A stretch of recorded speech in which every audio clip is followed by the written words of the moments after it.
परमेश्वर को धन्यवाद देते हैं आज के इस दिन के लिए कि परमेश्वर ने आज का दिन एक बार फिर से हमारे जीवन में दिया है ताकि हम परमेश्वर की महिमा कर सकें, परमेश्वर के नाम को ऊंचा उठा सके। प्रियो, परमेश्वर मुझे आपको बहुत बड़ी आशीष देना चाहता है क्योंकि आज का दिन उसने हमें दिया है। भाई बहनों को दिल की गहराई से धन्यवाद देता हूं कि आप बराबर हमारे लिए प्रार्थना करें और ना केवल प्रार्थना करें परंतु इस चैनल को आप सब्सक्राइब कर रहे हैं, इस चैनल को शेयर कर रहे हैं और परमेश्वर इसके द्वारा आपको आशीष दे रहा है। और मैं living Christian movement fellowship ministry की ओर से दिल की गहराई से आपको धन्यवाद देता हूं और प्रार्थना है कि प्रभु आपको और अधिक अपनी महिमा के लिए इस्तेमाल करें। प्रियो, कल हम देख रहे थे यहोवा यीरे है, यहोवा उपाय करने वाला परमेश्वर है। आज हम उससे आगे बढ़ेंगे। परमेश्वर चाहता है यहोवा राफा, यहोवा निसी है, यहोवा हमारी सहायता करता है, यहोवा हमारे साथ रहता है, वो विजय देता है। परमेश्वर हमें हर कदम पर अपनी महिमा के लिए इस्तेमाल करता है ताकि हम आगे बढ़कर प्रभु की महिमा करें। आज हे भाइयों, तुम स्तेफनास के घराने को जानते हो कि वे अखाया के पहले फल हैं और पवित्र लोग की सेवा के लिए तैयार रहते हैं। इसलिए मैं तुमसे विनती करता हूं कि ऐसों के अधीन रहो वरन हर एक के जो इस काम में परिश्रमी है सहकर्मी हो। परमेश्वर इस वचन के पढ़े जाने पर आशीष दे। प्रियो, परमेश्वर का वचन मुझे और आपको इस बात के लिए प्रेरित करता है ताकि हम उसके इस वचन को लेकर आगे बढ़ें। प्रार्थना करेंगे। धन्यवाद स्तुति के योग्य हमारे सामर्थ्य परमेश्वर, हम बड़े आदर के साथ, दीनता के साथ, नम्रता के साथ आप जैसे महान परमेश्वर के चरणों में झुके हैं। हम आपको धन्यवाद देते हैं, हम आपकी स्तुति करते हैं। प्रभु, आप हमारे महान प्रभु, दयालु पिता, विश्वास के योग्य परमेश्वर हैं, अद्भुत युक्ति करने वाले पराक्रमी परमेश्वर, हम आपको धन्यवाद देते हैं। प्रभु, हमारे प्रदेश के लिए धन्यवाद देते हैं, हमारे देश के लिए आपको धन्यवाद देते हैं जिस देश में आपने में रखा है। हमारे प्रधानमंत्री के लिए, राष्ट्रपति के लिए प्रार्थना करते हैं, आपका दया का हाथ उन पर बना रहे। जो जिम्मेवारी प्रभु जी आपने उनको दी है उसको उठाने की सामर्थ शक्ति आप प्रदान करें ताकि पिता परमेश्वर सब बातों के द्वारा आपका नाम ऊंचा किया जाए। हे दया के धनी, विश्वास के योग्य परमेश्वर, हमारे सारे श्रोताओं के लिए, सारे भाई बहनों के लिए हम प्रार्थना करते हैं, हर एक को संभाल। यदि कोई बीमार है, परेशानी में है, कठिनाई में है, दुख में, मुसीबत में है, तो आप उनकी स्तुति ले ताकि सब बातों के द्वारा ये परमेश्वर आपका नाम ऊंचा किया जाए। हम बड़े आदर के साथ, दीनता, नम्रता के साथ हम सभी को प्रभु जी आपके हाथ में सौंपते हुए इस विनती को अपने प्रभु, अपने धारकर्ता यीशु मसीह के नाम से मांगते हैं, आमीन।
चाहता है रात अंधेरी आती है,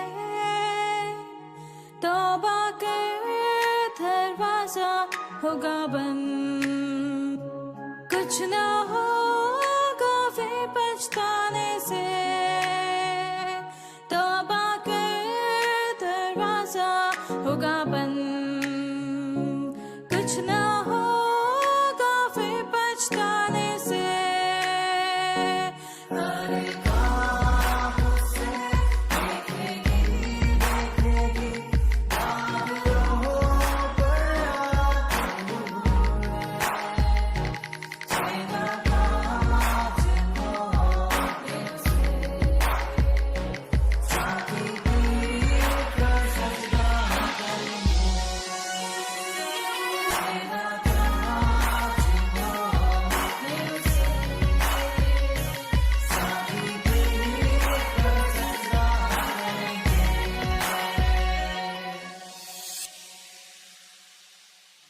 प्रियो, परमेश्वर का वचन लूका उसका 1 अध्याय 37 पद में कहता है, परमेश्वर के लिए कोई काम कठिन नहीं है। परमेश्वर के लिए कोई काम कठिन नहीं है।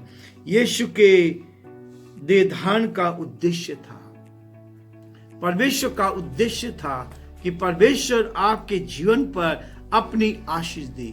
वो उद्देश्य मेरे आपके जीवन में है और वो कहता है वो पूरी तरह से आपको विराम देना चाहता है, आराम देना चाहता है, ताकि आप उसके साथ आगे बढ़ते जाएं और परमेश्वर की महिमा करें। परमेश्वर आपको बीमारी से बचाना चाहता है, परमेश्वर आपको उस बीमारी से दूर करना चाहता है, ताकि परमेश्वर का हाथ आपके साथ बना रहे और आप परमेश्वर की निकटता में आगे बढ़ते जाएं। इसलिए कहा उसने कि यहोवा राफा है, यहोवा यीरे है, उपाय करता है, वो राफा है, वो हमारी चंगाई देने वाला परमेश्वर है, हमें बीमारियों से दूर बचाता है, ताकि हम परमेश्वर की महिमा का कारण बनते जाएं और जो परमेश्वर की योजना है उसको अपने जीवन में पूरा करें। इसलिए प्रियो, कहता है प्रभु यीशु मसीह का जन्म आत्मिक और दैहिक रूप से इसलिए हुआ कि वो आश्चर्य कम करता है। जब वो संसार में आया और जब वो 30 साल का हो गया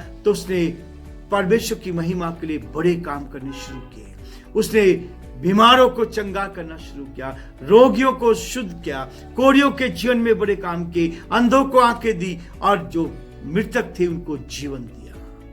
ये प्रभु यीशु मसीह का उद्देश्य था इस पृथ्वी पर आने का। वो मनुष्य जाति से प्यार करता है, वो आज भी जीवित है।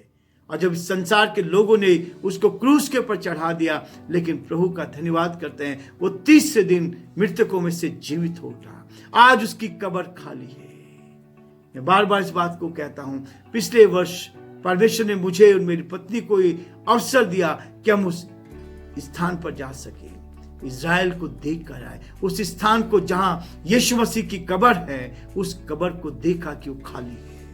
इसलिए आज भी वो जीवित है और आश्चर्य कम करता है और अपनी महिमा हमारे जीवन के द्वारा लेता है, ताकि हम आत्मिक आश्चर्य कर्म अपने जीवन में देखें। आत्मा से शुद्ध करना चाहते हैं, हमारी आत्मा को पवित्र करना चाहता है, ताकि आत्मा शुद्ध हो जाए। और जब ये आत्मा शुद्ध होगी तो परमेश्वर हमें उत्तम से उत्तम आशीष देगा, ताकि हम इस पृथ्वी पर रहते हुए संसार में सच्चाई का आनंद का जीवन जी सके। जब आपकी आत्मा शुद्ध है, आपका रिश्ता उस परमात्मा के साथ होगा। जब आपकी आत्मा साफ है तो आपका रिश्ता उस परमेश्वर के साथ हो सकता है। इसलिए प्रियो, परमेश्वर मुझे और आपको इस संसार में रहते हुए शुद्ध मन देना चाहता है, ताकि हम अपनी आत्मा को शुद्ध करें, हमारे हृदय का परिवर्तन हो, बुराइयां हमारे जीवन से दूर हो, शैतान की बातें दूर हो, गालियां हमारे जीवन से दूर हो, बुरी आदतें हमारे जीवन से दूर हो और हम परमेश्वर के साथ आगे बढ़ते जाएं। इसलिए वो 1 कुरिन्थियों का 16 अध्याय 15 पद में कहता है, हे भाइयों, तुम स्तिफनुस के घराने को जानते हो कि वह अखाया में पहला फल और पवित्र लोगों की सेवा के लिए तैयार रहते हैं।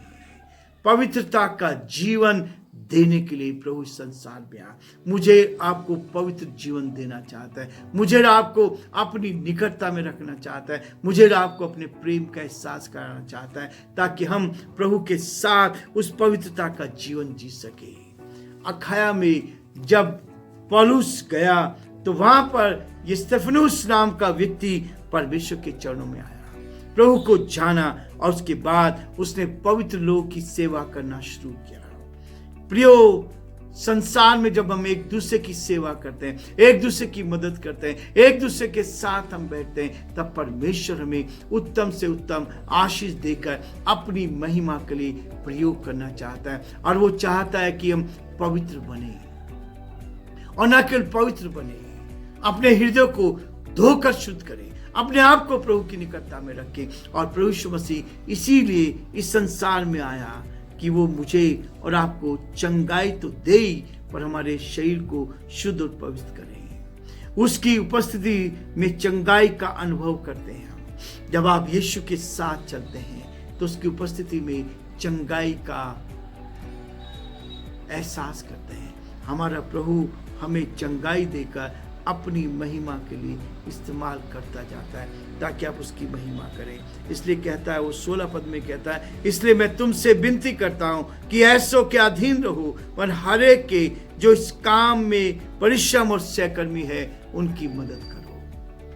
प्रियो, परमेश्वर मुझे और आपको इस बात के लिए उभारता है ताकि हम आगे बढ़ते जाएं, और न केवल आगे बढ़ते जाएं, परंतु एक दूसरे के अधीन रहने की बात करें। ऐसों के जो पवित्र लोग हैं, जो पवित्रता का जीवन जीते हैं, जो प्रभु के साथ चलना चाहते हैं, ईमानदारी का जीवन जीना चाहते हैं, उनके साथ अधीन रहकर, और न केवल अधीन रहो, और हर एक से जिस काम में परिश्रम और सहकर्मी है, हम उनका सहयोग करें। ऐसे लोगों को प्रोत्साहन करें, ऐसे लोगों के साथ मदद करें, और उसकी आशीष परमेश्वर आपको देगा। उसकी आशीष से आप बढ़ते जाएंगे, उसकी आशीष आपके जीवन पर आती जाएगी, आप परमेश्वर की महिमा का कारण बनते जाएंगे। और हम चाहते हैं, यीशु मसीह ने संसार में आकर कहा, अपने शत्रुओं से प्यार करो, जो तुम्हें सताते हैं उनके लिए प्रार्थना करो, जो तुम्हारे विरोध में काम करते हैं उनको संभालो, उनके लिए दुआ करो। प्रियो, यह संदेश प्रभु का और इस क्रिसमस का संदेश यही है कि परमेश्वर मुझे और आपको क्या कहता है। परमेश्वर के लिए कोई काम असंभव नहीं है। मनों को बदलने वाला काम, मनों को बदलने वाला, जीवन को बदलने वाला काम वो करता है। वो हर काम को संभव कर देता है। और इसलिए प्रियो, परमेश्वर मुझे और आपको इसी बात के लिए प्रेरित करता है कि हम परमेश्वर की महिमा करें और उस पर विश्वास करते हुए जीवन में आगे बढ़ें। परमेश्वर आप सबको बहुत आशीष दे, और परमेश्वर का हाथ आप पर और आपके पूरे परिवार